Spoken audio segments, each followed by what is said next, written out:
it's Nancy welcoming you to Garden Scroll. It's cold outside and we're getting a little bit of rain, but I wanted to show you. I brought my houseplants in, and this little flowering maple, a Butylon red tiger, bloomed for me.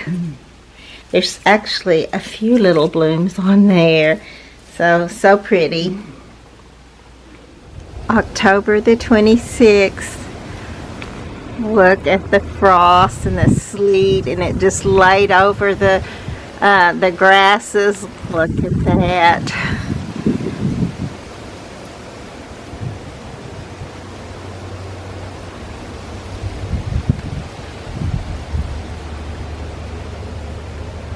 Anything left outside was in trouble.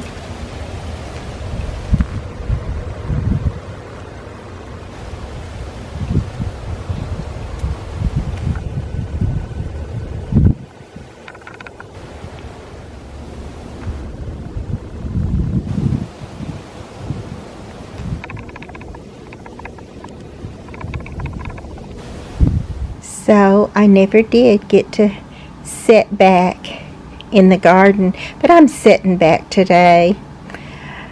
I have my robe on, and I'm just going to try to enjoy today and get some much needed rest. I might watch some movies or do something that doesn't make me lift a finger.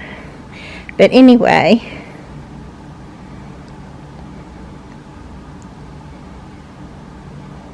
I still hope that after, I forgot to tell you, because it's sleeting outside.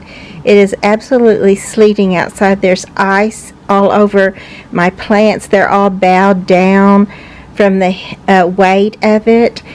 And so here I am. I can't do anything out there, and there are still things I need to do out there. But since I can't, then that's going to stop me, and I'm going to sit right here and just enjoy part of this day.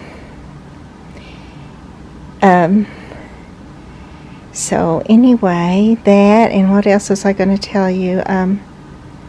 That I do hope to still get to have some tea and enjoy the garden, but even if I do, it will not be there like it was.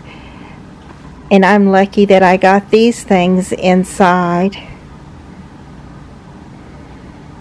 So grateful that I am able to save some of it, some of the garden, and have hope for these things to be back in next year's garden. I hope you're getting to enjoy being inside some part of today in this cold weather. I was certainly not ready.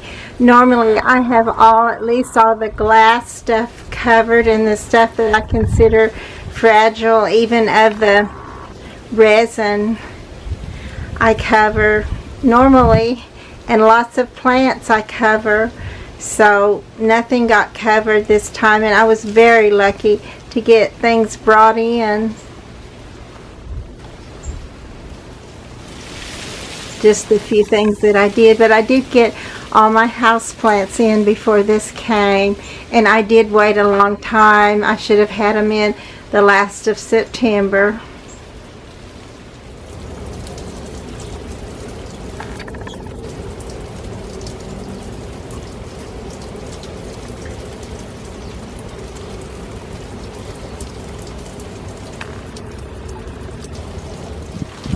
I love the rain so much. I rarely say it's good to see the sunshine after the rain.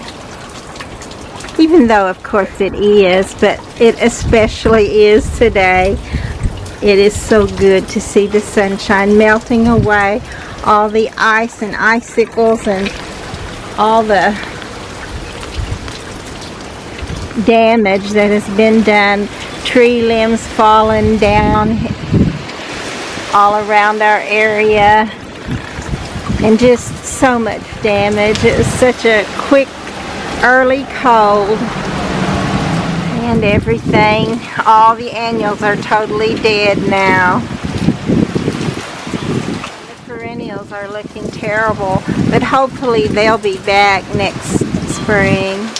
I Little strawberry pot has lost its glory.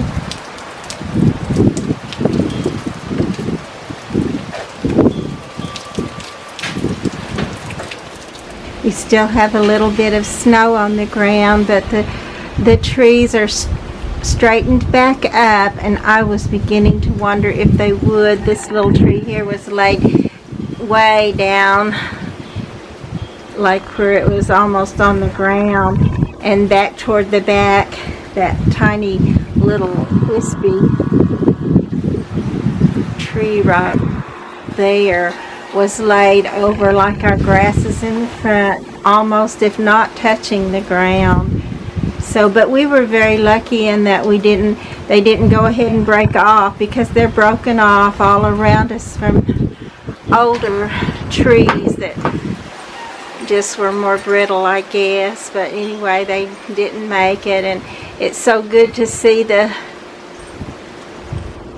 ice off of this little setting right here, because it was totally covered.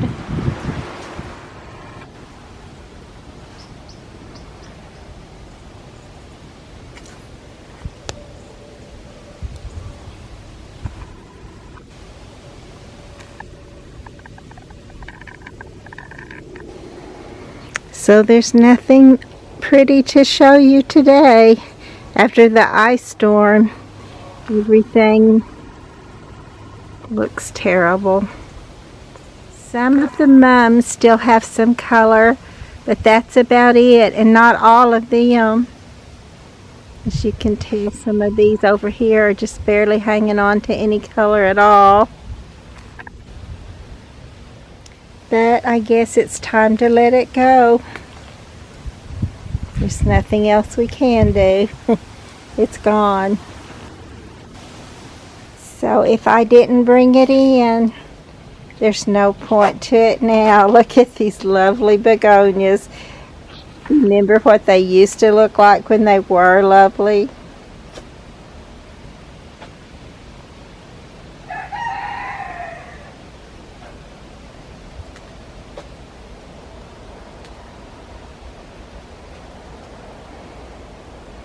It's all stark and nasty looking right now.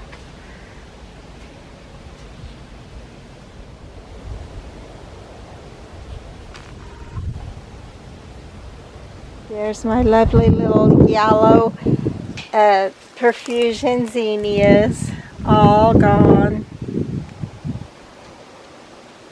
But I will come out and save these little ones for seed.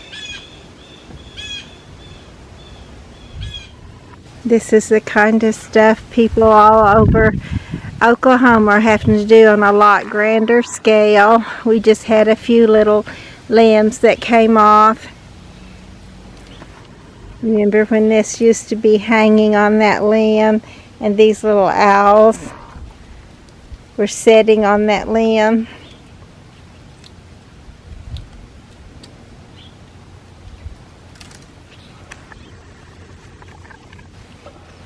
And this is why it's a good thing to go ahead and get some of your zinnias or whatever seeds in before the frost, because then you can't even tell what color they ever were. I do happen to know that this one was orange, and this one down here, that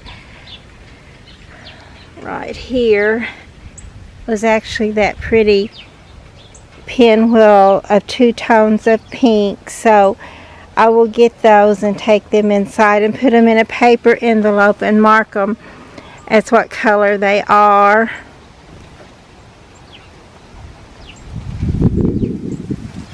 But there's quite a mess out here right now.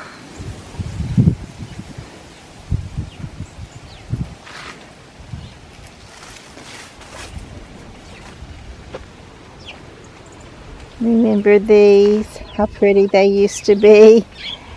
It's all gone now till next year. And of course most of these are annuals and won't come back, but there are some that are perennials that will. This is a sedum. It probably will come back next spring from the root and be beautiful again. And as I roam around, I'm holding this little angel, but she did break in pieces that I believe I can glue back together and make her good as new. And as I'm bogging down in the mud here, I'm reminded to be grateful that we did get some moisture. So I thought I would look at the rain gauge, and look at that. That surprises me. We actually got like 2 inches of rain. That's great. Look, this little calabachoa tried to hang on for me even through all that ice, sleet and snow. It's okay, little one. You can go now. You were wonderful. I loved you.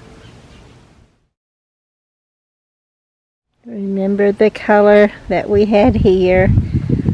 It's all gone now. This is the part I hate, that first frost or cold enough to take it all away. A little bit of color left on the mums.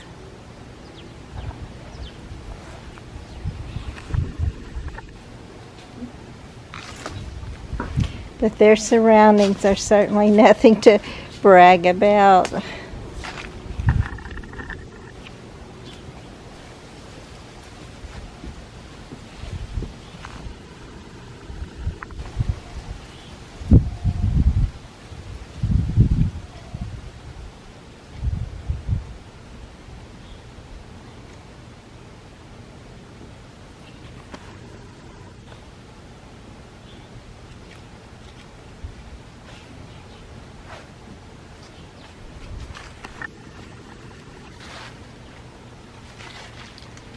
I was hoping to have this little pot covered, even though it's a perennial and it probably will come back from the root.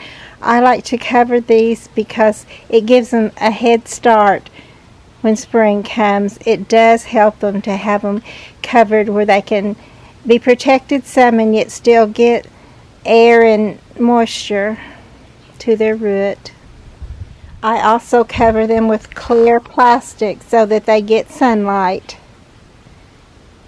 I had planned on bringing in this little spike and I assumed it would be totally gone, but it looks like it may be giving me a second chance to bring it in. It looks like there's life there. So that's the way the garden goes.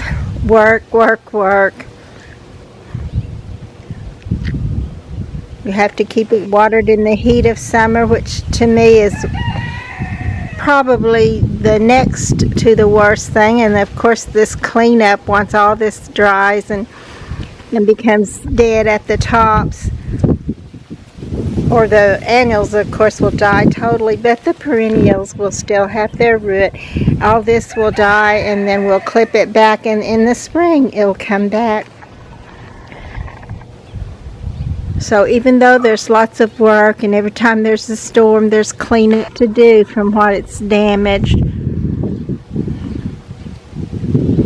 I'll want to definitely cover these little glass things before we have another ice storm, because they can't take too many different dips in temperature or rise and fall in temperatures before they just crack and break all to pieces. So hopefully I'll get that done. There's just something to do during every season. Just a continual job. But you know, as one season gives way to another season, and winter's coming on. But winter is a time of rest.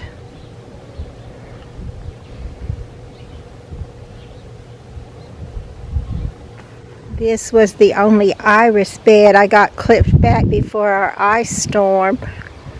And there's at least 2 more that I need to clip back. And then what I have just out in the garden in amongst the other flowers, which there's several there, but I do like them there in the springtime when you come up on one in bloom. It just adds such beauty to the garden. I like them there, but it's a little harder to clean up. Pull the tomato cages off the tomatoes. I may leave some of them here and just let them dry and go to seed, and maybe they'll put me up some starts for the spring.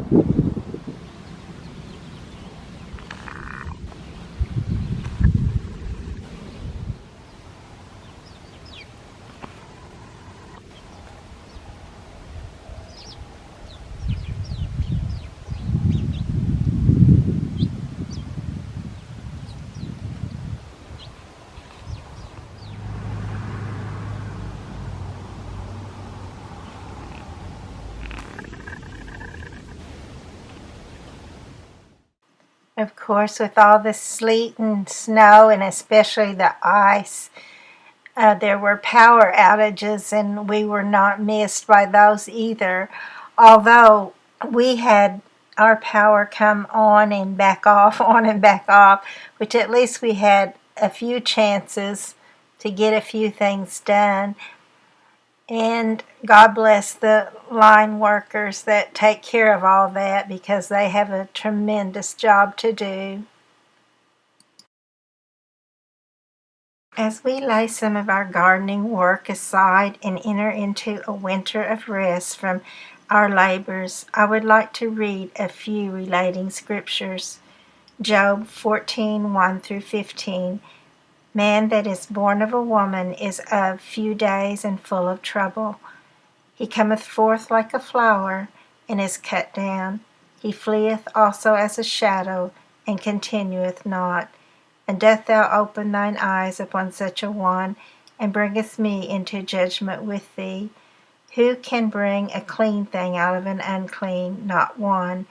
Seeing his days are determined, the number of his months are with thee. Thou hast appointed his bounds, that he cannot pass. Turn from him, that he may rest, till he shall accomplish as an hireling his day. For there is hope of a tree, if it be cut down, that it will sprout again, and that the tender branch thereof will not cease.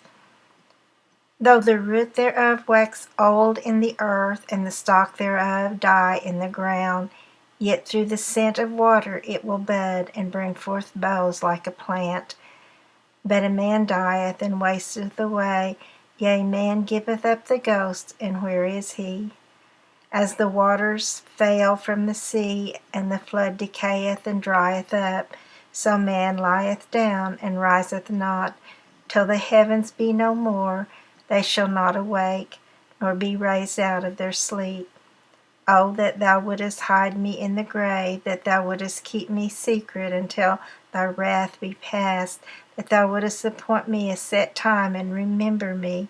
If a man die, shall he live again? All the days of my appointed time will I wait, till my change come. Thou shalt call, and I will answer thee. Thou wilt have a desire to the work of thine hands. And John 9:4. I must work the works of him that hath sent me, while it is day. The night cometh, when no man can work. In Hebrews 4:9 through 11, there remaineth therefore a rest to the people of God. For he that is entered into his rest, he also hath ceased from his own works, as God did from his. Let us labor therefore to enter into that rest, lest any man fall after the same example of unbelief.